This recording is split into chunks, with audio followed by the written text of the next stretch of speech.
Well, a good Friday. Thank you for tuning in to the Gardener's Corner program, a Friday feature here on TV 10, located on Channel 191 on Charter Communications, also on WKRX 96.7 FM. My name is Rob Hall. Thank you for tuning in to the Gardener's Corner program, brought to you today by T.G. Brooks Company, located in Timberlake, been in business since 1936. We do appreciate you tuning in. And please make welcome all the way from the North Carolina Cooperative Extension Service, Mr. Carl Cantalupi. Good morning, Rob. A good morning to you, my friend. Good to see you. Hope you're doing well. Oh, much better than I have been, yeah. Well, great. That is great. Just as long as you continue to get better, that's a good thing. That's right. Would like to let everybody know that this is a pre-recorded edition of the Gardener's Corner program due to Mr. Cantalupi's extremely hectic and busy schedule. He had a bigger name on the other line for today, so to speak, and so we had to come in early and record the show. But got a lot of useful information. Here it is, halfway past March. It's March 20th, and it's springtime, and if I'm not mistaken, spring pretty much starts today. That's right. And so a lot of people have been itching to get out in the yard, in the landscape, in the garden, and get to doing things. Well, you know what? Now it's time to get going with a lot of things. We're right in the center of it now, and with all the previous weather that we've had, the ice, the snow, the rain, hopefully now, if the soil is dry enough to plant, we can plant a lot of things out in the garden as far as the vegetables are concerned. And for those that haven't had the chance to direct seed spinach and peas, there's still a chance to, a good chance to have them mature before the weather gets too warm. Just be sure that you choose early maturing varieties. The earlier, the better. And as far as onions are concerned, if you haven't gotten onion sets planted, you give those a try, onion sets or onion plants. But I thought today we'd take a look at the different kinds of vegetables that can be planted in the garden right now. So, here's a variety of different cool season vegetables. This includes cabbage, cauliflower, broccoli, lettuce, and of course asparagus, which should be poking its nose right through the the soil right now. And we'll start off with asparagus. It's definitely one of the earliest vegetables that come up in the spring. They're started by planting one-year-old crowns. A crown is a root system from a one-year-old plant that's grown from seed the year before. So you buy these crowns from crown producers. If you want a list of crown producers, just give us a call at the extension office at 599-1195. And so these crown growers will sow asparagus seed, let them grow for 1 year, and then the following year they dig up the roots, or we call them crowns. So we get the crowns. We don't want to plant them any deeper than 5 to 6 inches deep. That's deep enough, because research has shown the deeper you plant, the more you reduce your total yield. So hopefully you've taken a soil test and know your fertility needs. One thing that asparagus doesn't like is acid soils. So you want to add enough limestone to bring your pH up to 6.8, between 6.8 and 7.0. And then you can open, this is just a general recommendation, if you haven't gotten a soil sample taken, apply 20 pounds of a 10-20-20 fertilizer per 1,000 square feet. Then open the furrow, or your trench, and then scatter some 046O, that's triple superphosphate, in the bottom of the furrow. Just kind of stream it in the bottom, and then you throw the crowns right on top of the fertilizer. It will not burn them because it does not contain any nitrogen in the fertilizer. Then space the crowns about 1 foot between crowns in the row, and make your rows about 5 feet apart. It needs a very wide between can't talk this morning between row spacing, so that it helps promote better air circulation. So it kind of delays the onset of a fungus disease, which I'll talk about in a minute. You can cover the furrow up all at once. There's no need to cover it up in stages as was previously thought. But once you do cover it up, be sure that you don't walk or tamp it down or drive over that row, because if you do, then the asparagus the emergence can be severely reduced. Do not harvest during the planting year. Watering is optional if you want to, but really not needed. Asparagus draws moisture from a very, very deep root system. And watch for asparagus beetles that can feed on the spears in the developing fern. You can spray with the insecticide 7 or carbaryl to control those. If you have grassy weeds moving in to the bed, you can spray with Poast, P-O-A-S-T. Some people think that asparagus is in the grass family. It is not. It's in the lily family. So you can spray grassy weeds with Poast and not harm the asparagus. If you get it on the fern, it will not hurt it. 2,4-D can be used as a basal spray. That means you spray it at the base of the fern stalk. Do not spray and contact the fern. 2,4-D can be used to control broadleaf weeds. And then anytime from about early, this says early August, that's actually an error there. It should be early July through late September. You need to spray with a fungicide once a week to control Cercospora needle blight. And for the folks that are watching the show on TV or on the computer, you can see kind of a brownish fern there. And this is due to the Cercospora fungus making turning the needles brown. It will not kill the plant, but if you don't spray once a week with Mancozeb, you can reduce your yields by about 40% the following year. So that's very important to do. You can take a 2-week harvest during the second year, which is 1 year after planting. It depends on how warm the air temperature is. You might be harvesting every day with temperatures over 70. If temperatures are less than 70, you might be harvesting once every 2 or 3 weeks. I mean, once every 2 to 3 days. So you have to watch that. It's very important not to over harvest. And actually, a better method of knowing when to stop harvest is look at the spear diameter. And if most of the asparagus spears are pencil-sized in diameter, I'd say 3/4 or more, then that's a good indication to stop harvesting. You don't want to over harvest the bed when it's young. Keep the bed clean during harvest. Don't allow any spindly spears allowed to stay there and turn into ferns, because this attracts asparagus beetles. And again, stop harvest when you get pencil-sized spears. You can fertilize if you need to with 1 pound of nitrogen per 1,000 square feet. Then let the ferns turn brown in the fall. Don't mow them off until next spring. Around this time, mid-March, early April, and then you can apply a pre-emergence herbicide after mowing. So that's a little bit about asparagus.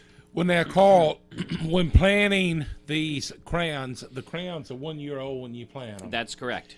So when you plant them at this time of the year, starting in July is when you need to start spraying on a weekly basis with a fungicide, to keep the disease of fungus and things down. Right. And then the following year, you can harvest for about 2 weeks. About 2 weeks, depending on the air temperature, and throughout that 2-week period, I would say you might get 3 or 4 harvests, because you won't be harvesting every day, because cooler temperatures is going to make them grow slowly. So, more or less, I think one point that really needs to be made for those of you that want to plant asparagus, you need to choose a spot and delegate it to asparagus Yes. being there for several years. Yeah, a good 15, 20 years. So if you have your garden, your vegetable garden, and you're running your rows north south, plant asparagus in the last row on the west side of the garden, so that it will not shade the other vegetables, and it'll be out of the way, so that you won't be in it with a cultivator. And it's very important not to get the cultivator too close to asparagus, because even if you do a job of shallow cultivating to get rid of weeds, you're going to be cutting into root systems. So the old hand hoe is still the best tool. And again, if you have weeds coming in, you can spray with Post for grassy weeds and then 2,4-D for broadleaf weeds. Okay. Some useful information. So again, if you are wanting to plant some asparagus, look at it for being very long term in that plot. Right. And as Carl said, plant your asparagus more or less on the north side of your garden, because as asparagus grows, I have seen pictures.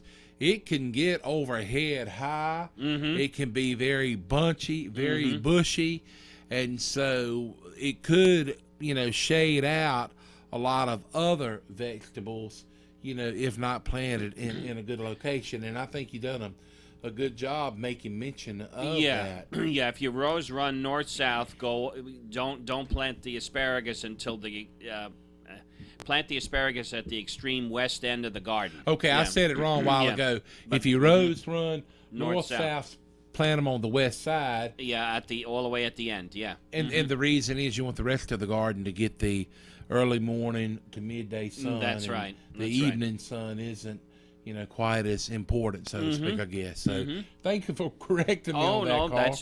That's no problem. I was confused. This is a recorded edition of the Gardener's Corner program. We should be back live in the studio next week. Carl had an event planned for today that has been in the makings for quite some time. And so anyway, since he is the resident expert, we work around his schedule. So he tells us when he can be here and when he can't, and we work around it. And we're just glad to have him here.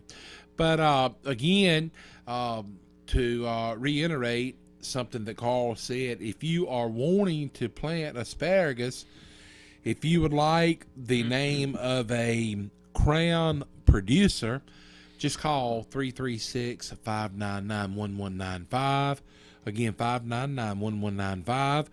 And you can tell them that you would like to know the number of a asparagus crown producer.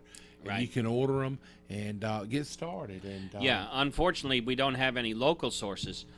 The best sources come from New Jersey, Massachusetts, and Michigan, and they're all good growers. Carl, in the test plot of asparagus that he has here in the county, a few times back last year, he brought me and my family about a 1 gallon Ziploc bag of fresh asparagus, and they were very good.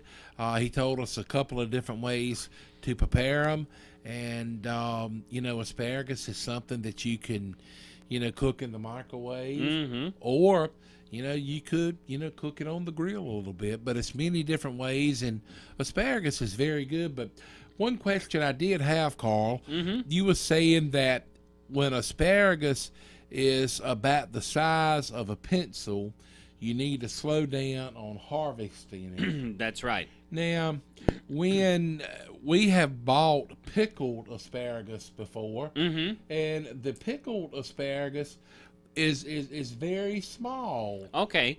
So what I'm getting at is, do you think that maybe some producers, plant a lot of it just so they can harvest it when it's small for pickling purposes? That they certainly could. Now, a few things influence spear diameter.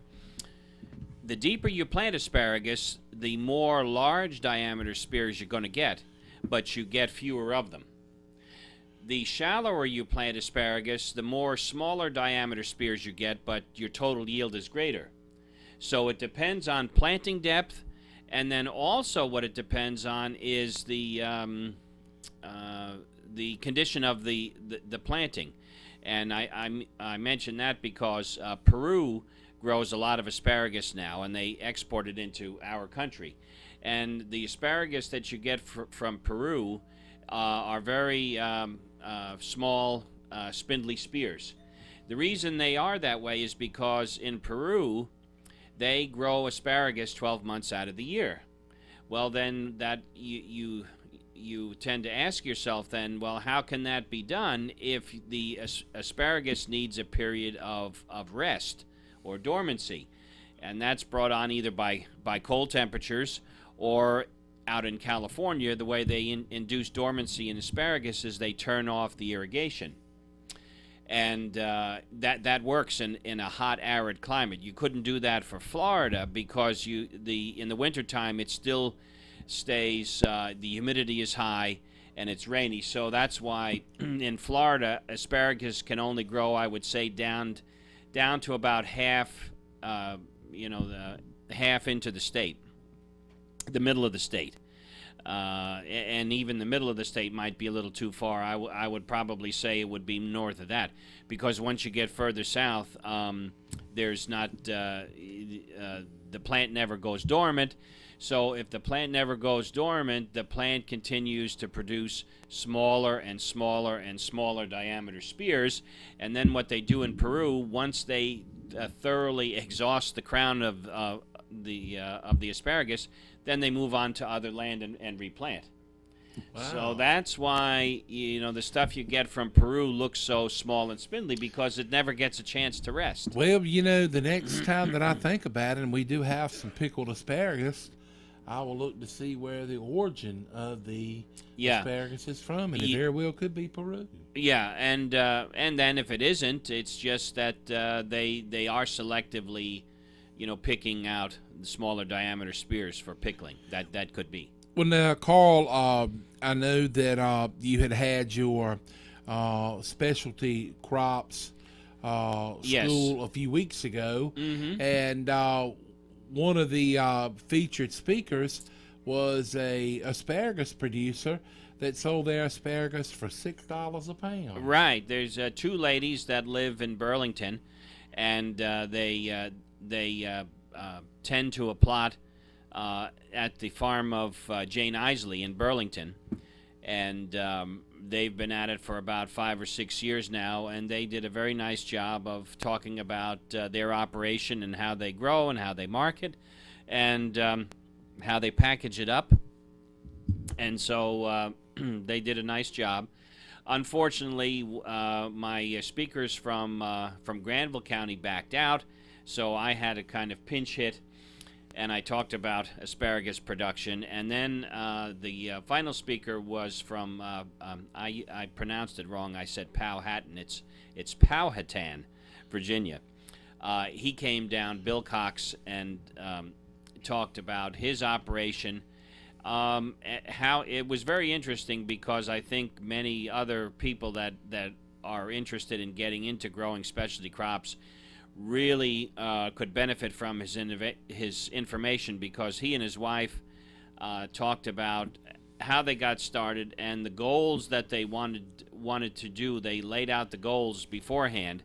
They wanted to sell retail. They wanted to sell direct market, and they chose the crops that they wanted to plant, and they just planned this out into fruition. So it was very, very well received. So, all right, and we're going to get a word on for T.G. Brooks Company, and when we come back, we'll move on to the next topic at hand.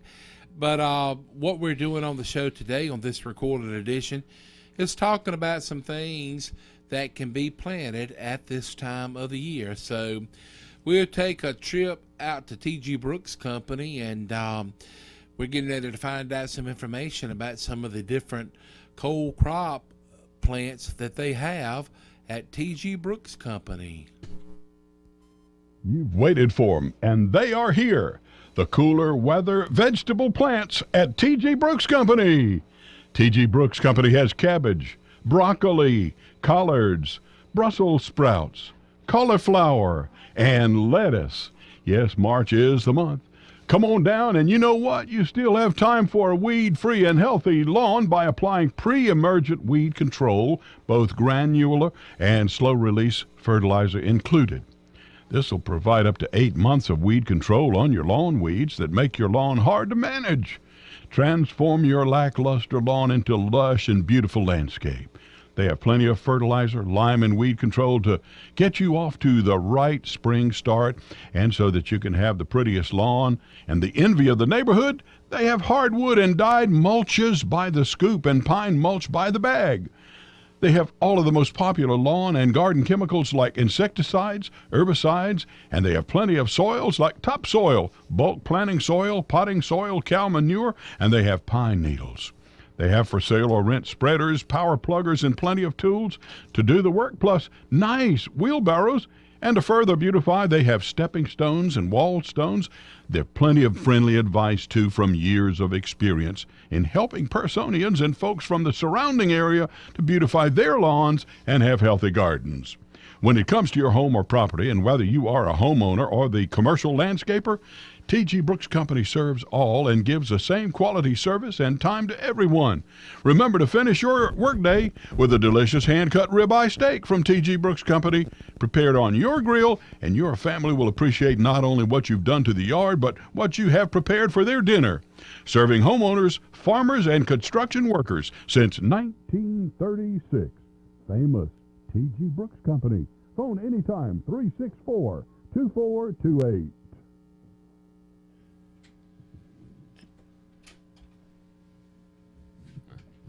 Here we are back on the Gardener's Corner program, brought to you today by T.G. Brooks Company, located in Timberlake. This is a recorded edition of the Gardener's Corner program. I want to make mention that if you have not done your soil samples as of yet, the $4 fee is still in effect until the end of this month. Starting April 1st, they will be free again. But you still got time to get your soil analysis done so you can know how much fertilizer or lime or any other thing that you may need for your garden. And it's very useful and very beneficial to you to have your soil samples and get them, tested. As Carl was saying about the asparagus, you need your pH a certain level, and the only way you're going to know what your pH is getting your soil tested. That's right. Mm-hmm. Moving right along with the cool season vegetables, that if you want to start planting, I think we're going to talk about onions right now. Carl, before you jump into the onions, I'm sure a lot of people is ready to plant Irish potatoes. Is it okay to plant potatoes and onions in the same row? Yes. Mm-hmm. So it is not a fact that if you plant them in the same row, that the onions will get in the potatoes' eyes and make them cry? I knew that was coming. No problem there. Yeah, onions can definitely be planted now. Actually, the best time to do it is between February 1st to March 15th. So we're right in that time. Right now, either plant onion sets or onion plants. We want to shallowly cultivate weeds around the onions because onions have a very shallow root system. So you have to watch it when you cultivate that you don't, cut into the roots of the onion. A lot of different onion varieties to choose from. We have the yellows, the whites, and the Bermuda type, or the red onions. As far as storability is concerned, the yellow onions store the best, followed by the white, and then the Bermuda onions store the the most poorly. You harvest onions when 3/4 of the top fall over. You can break the rest off and then dig them up and then let them cure in a shady location for about a week or so, and then store at 38 to 40 degrees. So the sooner you get onions planted, the better it is, because onions have to make good root and shoot growth before they form a bulb, and onions are dependent on day length. Down in the south, we use the short, what we call the short day types, varieties that will produce a bulb under the 12-hour day length. So if you get onions planted too late, then we get the 12 hours of day, and then the plant is ready to form a bulb, but unfortunately it can't, because it has not made enough root and shoot growth by that time. So the earlier you can get them in, the better. English peas, we talked about planting them a good month ago, but it was just the conditions just were not good. So plant them in the garden, direct seed them in the soil as soon as you can. They only need a 50 degree soil, actually 40 degree soil temperature to germinate. Plant dwarf varieties to save space. You might try the dwarf edible potted sugar snap peas, where you can eat the pod and all, or the Chinese snow peas, that when you harvest the pods when the peas inside are immature, or of course your regular peas that you shell. Plants will stop producing when the temperatures get too warm, so that'll be a signal that you can pull them up out of the garden. And peas do very well when you plant them in a wide row instead of making a line and planting peas in a straight line. Take your rake, the width of your rake, till up about a 3-foot area, and then just scatter the seed within that 3-foot wide row bed. As the peas come up, they'll cling to each other and support them, and this will save space for you in the garden. Carl, before you move on to spinach, Yeah. A question about peas.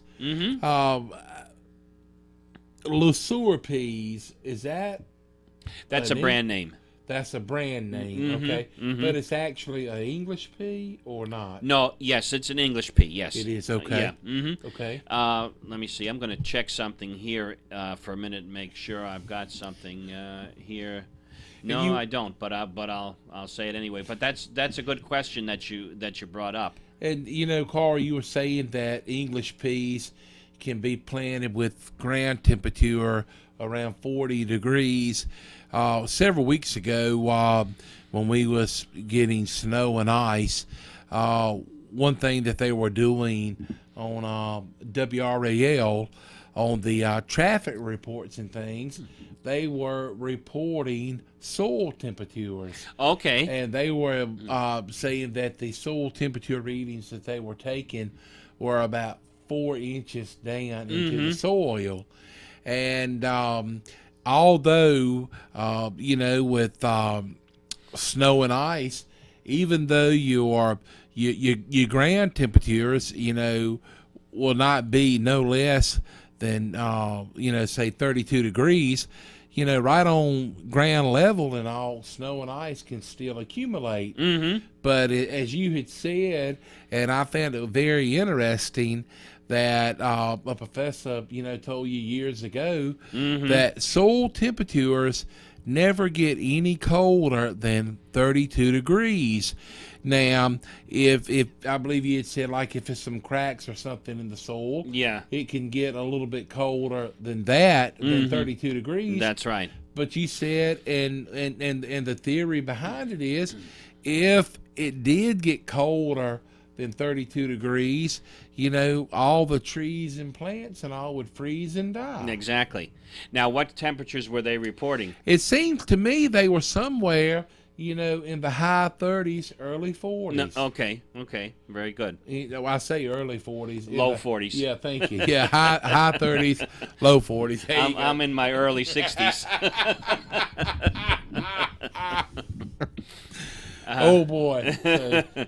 So, But yes, it is very interesting. Now, what were you going to say about peas? okay. Oh, you said Le Sueur is a brand of pea. I don't know if that's it could be a subsidiary of Green Giant, but I'm not sure. Ho ho ho! But there's actually a town called Le Sueur in Minnesota. But anyway, Do they raise peas? They probably do. Okay. With peas, and I think the Le Sueur brand, the size of the pea is small, and when you buy canned peas, they come in the peas that they actually size them into different what they call sieve sizes. You know what a sieve is? That you use in the kitchen, that it's a metal bowl like that has holes in it, and then you can wash lettuce in it or something, and then the water runs out the bottom. Well, peas are referred to, they're given sieve sizes, and they have they have grades or sizes, and they have holes, different size holes punched out in a board. And however small the pea is, that's called their sieve size. So I think the Le Sueur brand, if I'm not mistaken, is a very small pea. Okay, all right. So anyway. Hey, that's some good information, Carl. But when you were talking about English peas, I thought about Le Sueur peas, and with English peas, it's many different ways that you can enjoy them. Sure. So. Okay, from peas, let's on to spinach. Spinach seed can be planted now as well. Try an early variety, probably 40 days or so. And with spinach varieties, if you try smooth-leaved varieties, these are much easier to wash when you harvest. Of course, as the temperatures get warmer, spinach will bolt or go to seed. Bolting is a term we refer to as the plant going to seed. Lettuce can also be planted now. Actually, if you have lettuce transplants, that's an ideal time to set lettuce transplants out in the garden. And the leaf varieties will hold up better under warmer temperatures and will not bolt. However, there is a heat-tolerant lettuce variety called Ithaca, which seems to do pretty well, and it will not bolt under high temperatures. And lettuce can be planted in a wide row if you want to as well. We also mentioned potatoes. Good time to plant Irish potatoes or white potatoes. Make sure that again when you buy seed potatoes, buy certified seed. Certified seed means that these potatoes were grown on soil that is inspected and is disease-free. And they will have a blue tag on the bag. That's right. Look for the blue tag. Never use potatoes bought from the grocery store to start your potatoes, because many times the potatoes are treated with a sprout inhibitor. Actually, the potato vines are sprayed with a sprout inhibitor right before harvest, and then this translocates down to the tuber. So it may be difficult, or maybe even impossible, for those potatoes to start to produce buds to grow. Then too, you don't want to have a disease on those potatoes, especially on ones that were harvested. You can move diseases like late blight. Late blight was the fungus disease that destroyed most of the potato crop in Ireland back in 1845 to 1849, and that's what led to mass starvation of the people over in Ireland, and then they immigrated over to the U.S. So the word to the wise is buy certified seed potatoes. Look for the blue tag. cut the seed potatoes up so that you have about a 2-ounce piece, and make sure that each piece contains one bud or eye, as we call them. And then you might want to leave them sit around room temperature for a couple of days for those cut surfaces to heal over, or kind of change into kind of a corky texture, and then go ahead and plant them. This way, they'll have less of a chance to contact fungi in the soil to cause rotting. Plant the potato seed pieces about 2 inches deep and in rows about 3 feet apart. And it's very important to know that when potatoes are planted, the tubers are produced above the seed piece that you planted, not below them. So because of that, once you plant a seed piece in the ground, you want to start bringing dirt to it. Yeah, pulling up the soil around the plant as the green leaves start to emerge. Keep mounding up soil in that potato row until you get about a mound that's about 12 inches tall. This way, the potatoes will be produced in nice loose soil, and also the tubers will be shaded from the sun. And if potatoes strike sunlight, they'll turn green. And this is a bitter compound called solanine that actually can make you sick if you eat too much. So you want to be sure that the potatoes mature in cool soil. The questions that also come up every year too is that some people think that potatoes need to flower in order to produce tubers. That is not correct. Some years potatoes will flower, other years they won't. The potatoes flower. If they do flower, they'll produce tiny little fruits at the top of the plant, and then that look like small tomatoes, and then we get calls from people saying that I have tomatoes being produced on my potato plant. And that's what you call a potato tomato. That's right. But they're not tomatoes. They're actually the true potato seed, and the seed is contained in that potato fruit, which plant breeders use to breed new varieties. But we do not, as a rule, generally use seed to start potatoes. We use the tubers, so we propagate asexually without the use of seed. Even though they are sold as seed potatoes, when you go to buy potatoes to plant, they are considered seed potatoes, but right. they are not really. They're not actually the seed. seed. You're planting the stem, and some people are amazed to learn that the part of the potato we eat is actually swollen stem tissue. It's not root. Now, sweet potato is root. That's what we eat, but the Irish potato is actually a swollen stem. Something else Carl had said, sometimes back, and we have tried this out.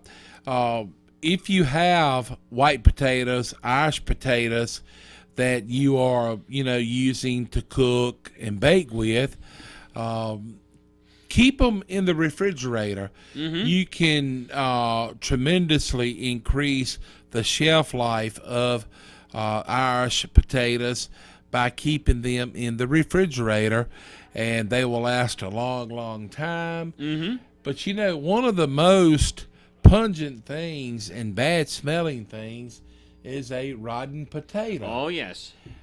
But if you do have a spot in the refrigerator, keep them in there and just use them as you need them, and you will find that they will last much, much longer than, say, keeping them, in the cabinet, or maybe, who knows, you may have an onion potato box.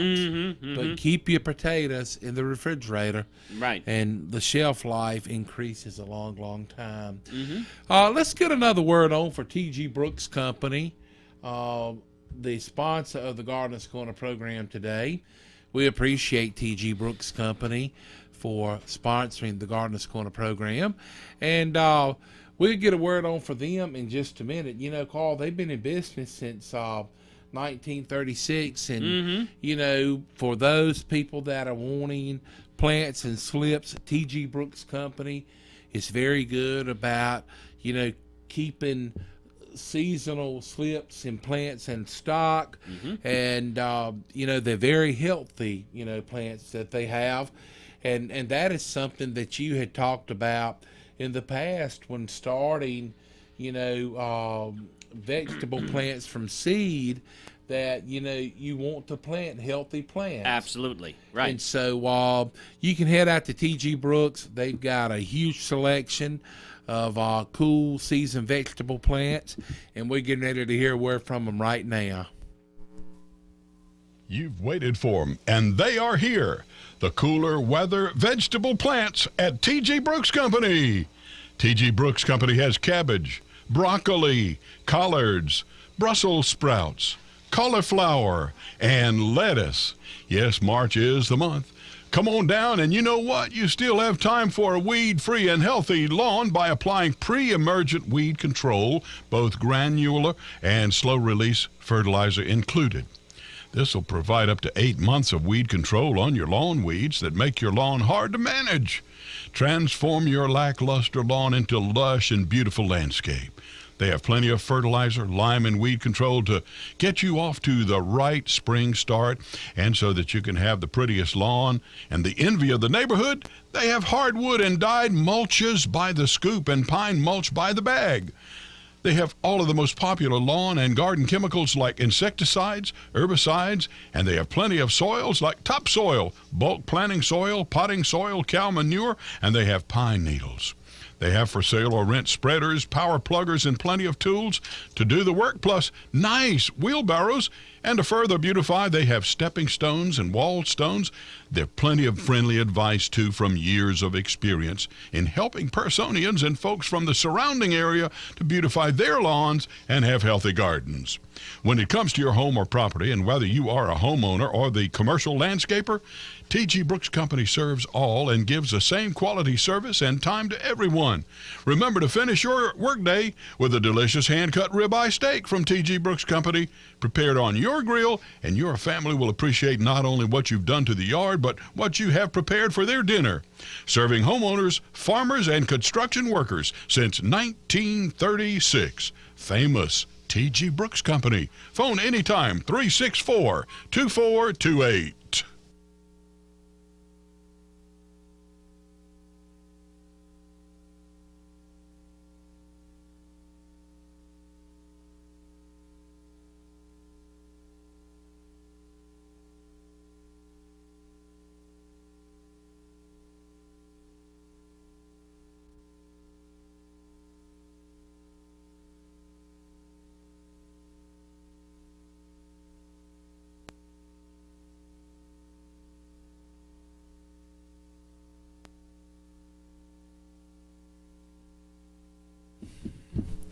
Okay, here we are back on the Gardener's Corner program, brought to you today by T.G. Brooks Company, located downtown Timberlake.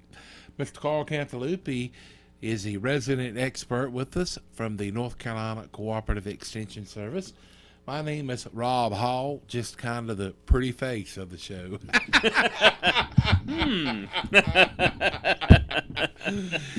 Anyway, if you believe that, I got some oceanfront property in Arizona for sale, and with springtime I might see here, some of that out there. Yes, you may. Yes, you may. So, but this is a recorded edition of the Gardener's Corner program, and we are hoping to be back live in the studio next week.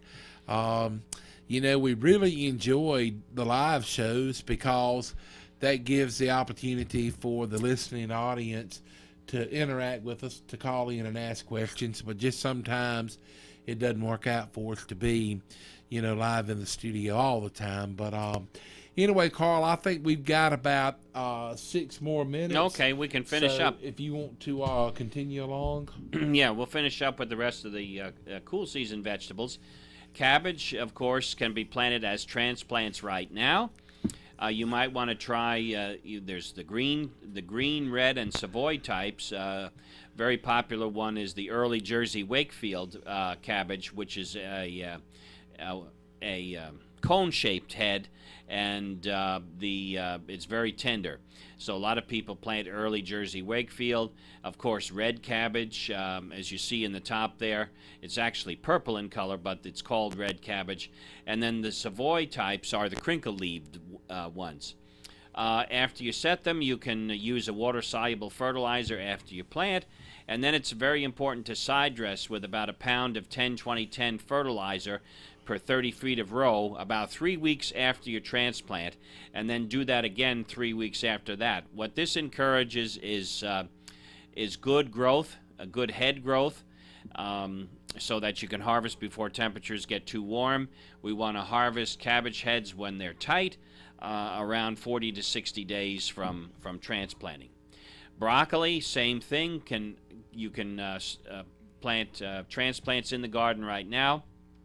The old variety Green Comet produces good side shoots. The side shoots are what's left after the main stalk is cut, and these you can keep harvesting them until the temperatures get warm. Carl, before you move on to cauliflower, broccoli, is it any variety that is better to be eaten raw? No. So it doesn't matter Doesn't matter. variety, whether you're eating it raw or you're cooking it? That's correct, yeah.